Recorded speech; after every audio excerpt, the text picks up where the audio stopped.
स्वागत है आपका दिव्य हिमाचल टीवी में। मैं हूं दीक्षा शर्मा। शाम के 6 बज चुके हैं और प्रदेश की तमाम खबरों के साथ हम आपके समक्ष आ चुके हैं। कई लेटेस्ट अपडेट्स आज इस बुलेटिन में हम आपके साथ साझा करने वाले हैं। देखिए, खास तौर पर बड़ी बात पेंशनर्स को लेकर करेंगे। एचआरटीसी में पेंशनर्स अभी भी अपनी पेंशन का इंतजार कर रहे हैं। 28 अक्टूबर के लिए ये अनाउंसमेंट मुख्यमंत्री सुक्खू की ओर से की गई थी कि सभी कर्मचारियों को, पेंशनर्स को सैलरी और पेंशन दे दी जाएगी। लेकिन 4 दिन बीत जाने के बाद भी एचआरटीसी पेंशनर्स नाराज चल रहे हैं और आज उनकी ओर से क्या कुछ कहा गया, जानकारी आपको देंगे। दूसरी बड़ी बात एयर की रणनीति पर करेंगे। ये किस वर्ग की ओर से एरियर को लेकर अब यहाँ रणनीति तैयार की जा रही है। हालांकि कर्मचारी भी यहाँ अपना एरियर मांग रहे हैं, पेंशनर्स भी मांग रहे हैं, लेकिन अब ये कौन सा तीसरा वर्ग सामने आ गया है जो कि चौड़ा मैदान में बैठने की चेतावनी दे रहे हैं कि अगर जल्द से जल्द इनके एरियर को लेकर भुगतान नहीं किया गया। पुलिस भर्ती में आवेदन के लिए तिथि बढ़ा दी गई है। बेरोजगार युवाओं के लिए राहत भरी खबर सामने आई है और अभी फिलहाल कितने आयु तक की छूट इसमें रहेगी ये भी जानकारी हम आपको देंगे। 41 लाख तक का नुकसान हिमाचल प्रदेश में हो गया है। यूं तो दिवाली का त्योहार काफी यादगार रहता है और पूरे वर्ष भर में ही इसका एक तरह से इंतजार रहता है, लेकिन दिवाली में ही कुछ बड़े हादसे भी पेश आ जाया करते हैं। कहाँ कितना नुकसान हुआ, कहाँ आगजनी के मामले सामने आए हैं, इससे जुड़ी जानकारी आपको देंगे। शुरुआत मौसम से करना चाहेंगे क्योंकि इस बार जब अक्टूबर में हुई बारिश का आकलन किया गया तो जानकारी सामने ये आई है कि पिछली बारी के भी रिकॉर्ड टूट गए हैं। सामान्य से काफ़ी कम बारिश हुई है, तकरीबन सामान्य से 97% कम बारिश हुई है। इससे पहले 2020 में ऐसा हुआ था जब सामान्य से 98% कम बारिश हुई थी और 2017 में सामान्य से 99% कम बारिश हुई थी। यह चिंताजनक विषय है। हर ओर ड्राइनेस बढ़ गई है, सूखा पड़ गया है, धूल मिट्टी से न जाने कितने लोग खांसी से ग्रस्त हो रहे हैं। तो समस्याएं बढ़ती जा रही हैं। अभी छोटी छोटी समस्या है, लेकिन आने वाले समय में विराट रूप ये बड़ी परेशानी ले सकती है अगर इसी तरह से सूखा पड़ा रहा। अक्टूबर का महीना लगभग बीत गया है। हालांकि अक्टूबर की शुरुआत में ही बर्फबारी का सिलसिला लाहौल स्पीति और किन्नौर की ऊंची चोटियों पर शुरू हो जाया करता था, लेकिन बर्फबारी बहुत दूर की बात है। यहाँ हल्की बूंदाबांदी भी नहीं हो रही है। तो अभी फिलहाल जानकारी ये है कि 97% कम बारिश सामान्य से हुई है अक्टूबर के माह में, जो गौर करने वाली बात है। देखिए, कुछ लोगों को पटाखे फोड़ना महंगा पड़ गया है। आईजीएमसी में ऐसे कितने केसेस पहुंचे हैं आपको जानकारी दे देते हैं।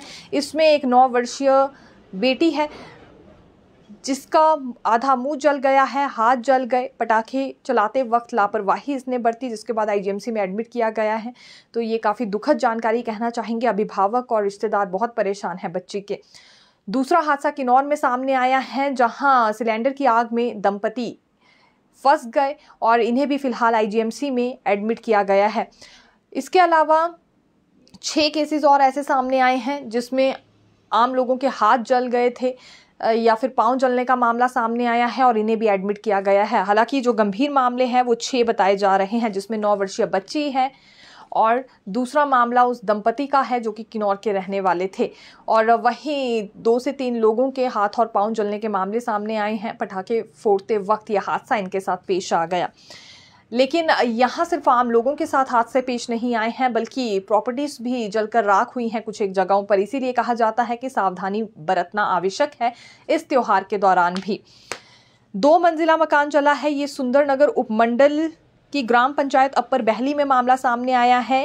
लोअर बहली गांव में दरअसल 2 मंजिला मकान जल गया और आधे से ज़्यादा जल गया था। तकरीबन इसमें 2 से 4 लाख का नुकसान बताया जा रहा है। अभी तक आकलन पूरा नहीं हो पाया है। राजस्व विभाग की टीम मौके पर पहुंच गई थी आकलन करने के लिए, लेकिन गनीमत ये रही कि किसी भी व्यक्ति को नुकसान नहीं पहुंचा, यानी किसी की जान नहीं गई और किसी को आग से झुलसना नहीं पड़ा।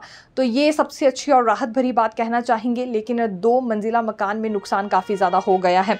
इसी तरह से भराड़ी उप तहसील के तहत लहड़ी सरेल पंचायत के शमसाय गांव में आग लगने से 4 गौशालाएं जल गई हैं। 10 लाख रुपए से ज़्यादा का नुकसान हो गया है। गनीमत ये रही कि जैसे ही स्थानीय लोगों को, आसपास के लोगों को यानी कि इस बात की खबर हुई तो वहां पहुंचकर मवेशियों को इन्होंने बाहर निकाला, जिस वजह से गाय और अन्य पशु बच गए हैं। उनकी जान बिल्कुल सुरक्षित है। घुमारवी उपमंडल के हरलोग गांव में 2 परिवारों का लाखों रुपए का नुकसान हुआ है। आग लगने से एक रिहायशी कमरा, रसोई घर और उसके साथ बनी 2 पशुशालाएं जलकर राख हो गई है। वहीं जिला हमीरपुर के साथ लगते दगनेड़ी गांव में भी आग का मामला सामने आया है। सोल बन्हेड़ में आग लगने से गौशाला जलकर राख हो गई, वहीं पशुशाला के अंदर रखी घास भी जलकर राख हुई है। लेकिन जैसे ही आम लोग यहाँ भी इकट्ठे हुए तो उन्होंने गौशाला पर पानी फेंकने की कोशिश की। तो इस तरह के मामले सामने आते हैं। देखिए, अपनी जान तो हम बिल्कुल सुरक्षित रखते ही हैं, लेकिन गौशालाओं के आसपास भी पटाखे ना फोड़ने दिए जाएं, क्योंकि वहाँ पशु रहते हैं अंदर, और इस तरह से न जाने कितनी गौ माता आग की भेंट चढ़ जाती है। अब ऐसा ही मामला भरमौर के जंगल में सामने आया है। हालांकि यहाँ किसी की कोई लापरवाही नहीं थी, शॉर्ट सर्किट हो गया, पूरे जंगल में आग लग गई, 2 रिहायशी मकान पूरी तरह से जलकर राख हो गए। लेकिन सबसे ज़्यादा दुखद ये है कि 20 के करीब भेड़ बकरियां भी जिंदा उसमें जल गई हैं। तो जिंदा जल गई हैं, ये एक बड़ी क्षति कहना चाहेंगे। और दिवाली का मौका रहता है, हर किसी को जीने का हक है, लेकिन जब इस तरह के हादसे पेश आते हैं तो आसपास के लोगों में भी काफ़ी ज़्यादा सनसनी मच जाया करती है। मुख्यमंत्री सुखविंदर सिंह सुक्खू ने दिवाली अपने आधिकारिक आवास ओक ओवर में ही मनाई है और अपने परिवार के साथ मनाई। इस दौरान वहां कई अधिकारी और कई बड़े राजनीतिज्ञ उन्हें बधाई देने के लिए भी पहुंचे थे और सुख समृद्धि की कामना प्रदेश के लिए मुख्यमंत्री सुक्खू ने की है। साथ ही साथ उन्होंने ये भी कहा कि ये त्योहार खुशियां हिमाचल प्रदेश के लिए अब लेकर आने वाला है।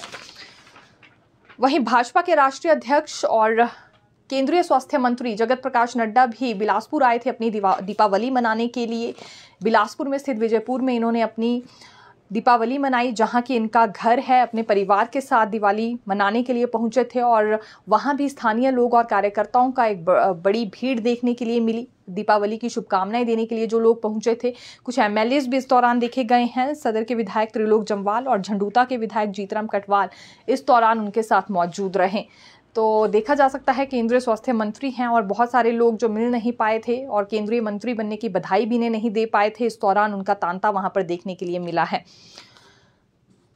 एचआरटीसी से जुड़ी एक काफ़ी अच्छी खबर सामने आई है और वो ये है कि अक्टूबर के माह में तकरीबन 76 करोड़ की कमाई एचआरटीसी ने की है और पिछले रिकॉर्ड तोड़कर रख दिए हैं। अगर हम 2023 की जानकारी दें तो सिर्फ 68 करोड़ की कमाई त्योहारी सीजन में हुई थी, लेकिन इस बार 76 करोड़ की हुई है, मुनाफा हुआ है।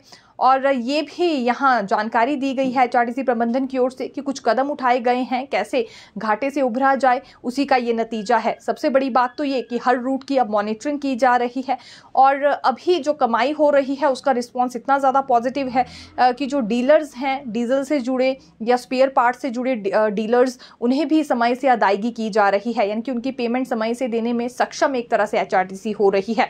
तो ये इसी वजह से हो पाया है क्योंकि कुछ कदम उठाए गए हैं एचआरटीसी को घाटे से निकालने के लिए, इसीलिए 76 करोड़ की कमाई भी इस बार हो पाई।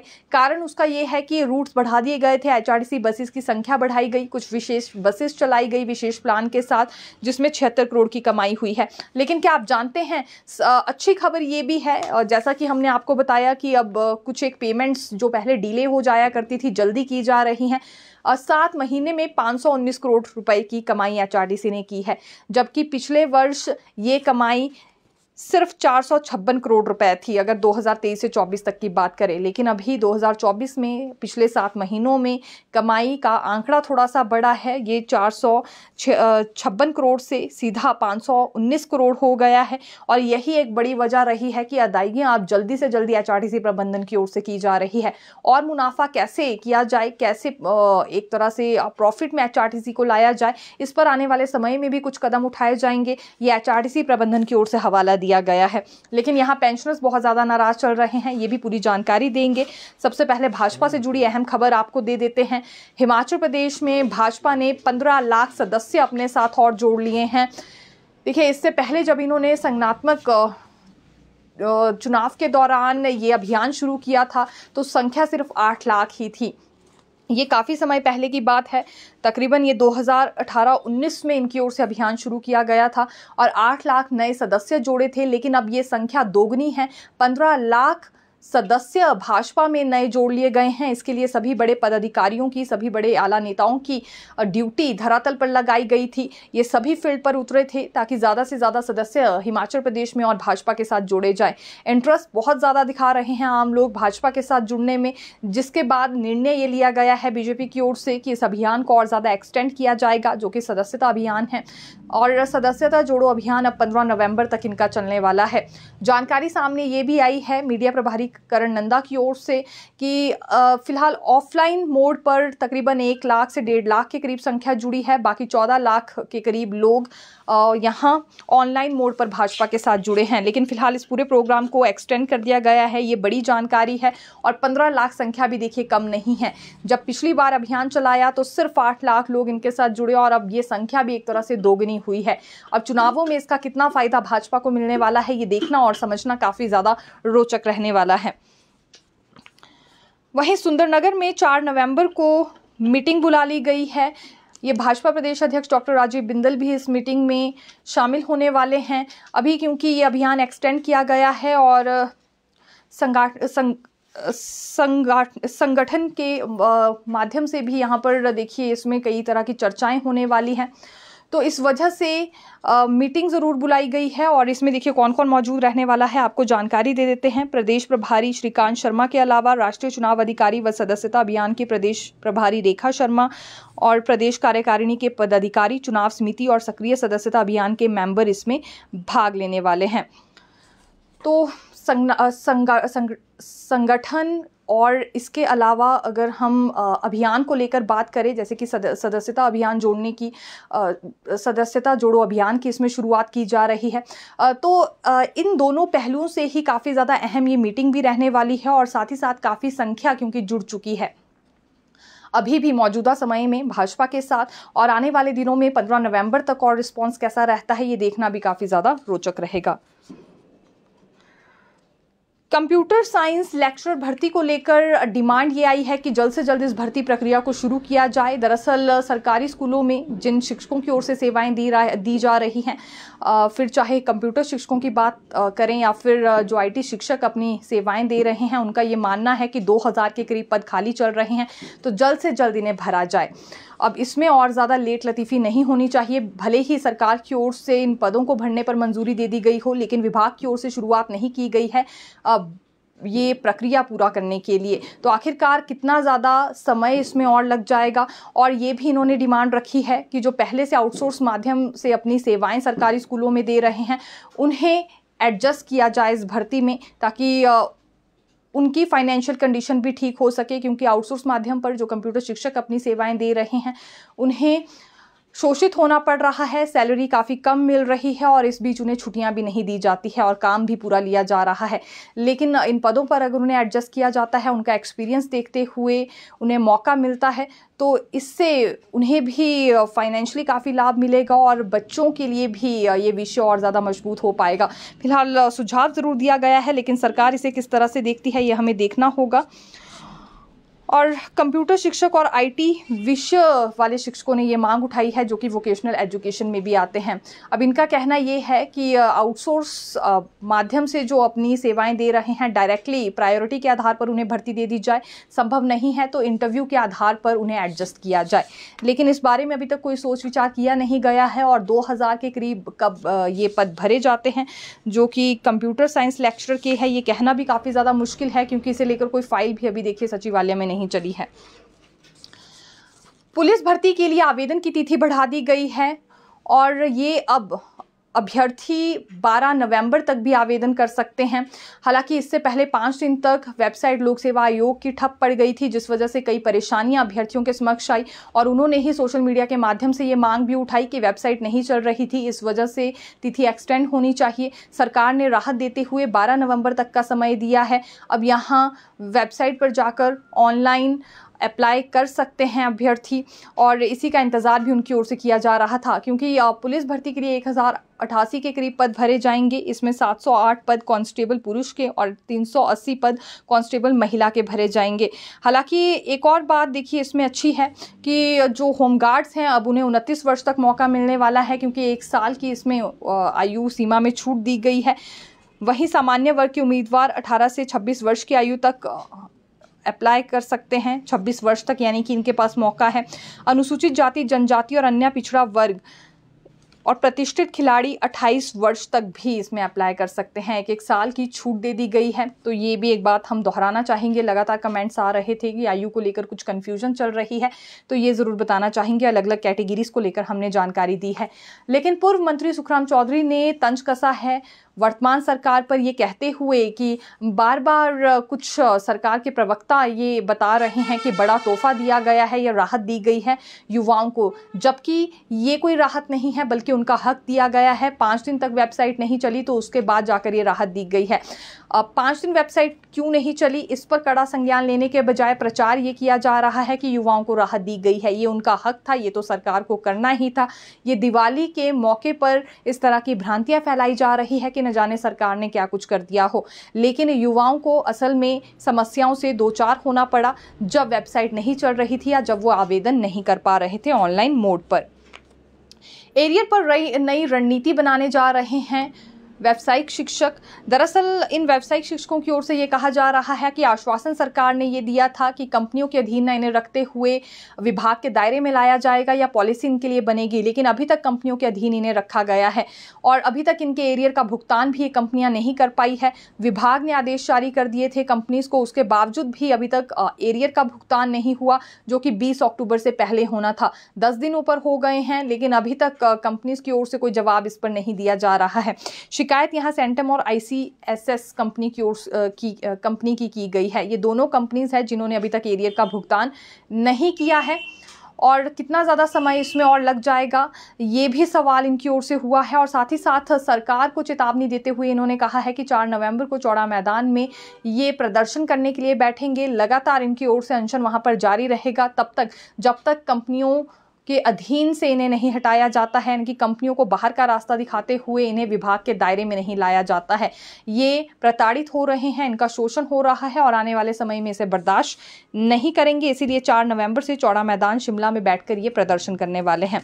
वहीं अब HRTC की जानकारी दे तो पेंशनर्स तरस गए हैं पेंशन के लिए। मुख्यमंत्री सुक्खू ने अनाउंसमेंट ये की थी कि 28 अक्टूबर को सभी कर्मचारियों को, पेंशनर्स को सैलरी और पेंशन दे दी जाएगी। लेकिन HRTC पेंशनर्स का कहना है कि हर विभाग के पेंशनर्स को लाभ मिल जाता है, लेकिन ना तो इनकी पुरानी अदायगियां हो पाई हैं और जो वादा भी किया जाता है वो भी कहे शब्दों के अनुसार पूरा नहीं किया जाता है। आखिरकार इनके साथ भेदभाव क्यों हो रहा है? इनकी दिवाली फीकी रह गई क्योंकि पेंशन इनकी नहीं आ पाई। सभी ने मनोरंजन किया, सबकी जेबें भरी हुई थी और ये अपनी पेंशन का ही दिवाली में भी इंतजार करते रह गए। रोजाना इनकी नज़र अपने अकाउंट पर बनी हुई थी कि आखिरकार कब ये ट्रांजैक्शन उसमें होने वाली है, लेकिन ऐसा नहीं हुआ, जिस पर नाराजगी व्यक्त की है। अगले 1 से 2 दिन तक और इंतजार करेंगे और उसके बाद सरकार से वार्ता करेंगे।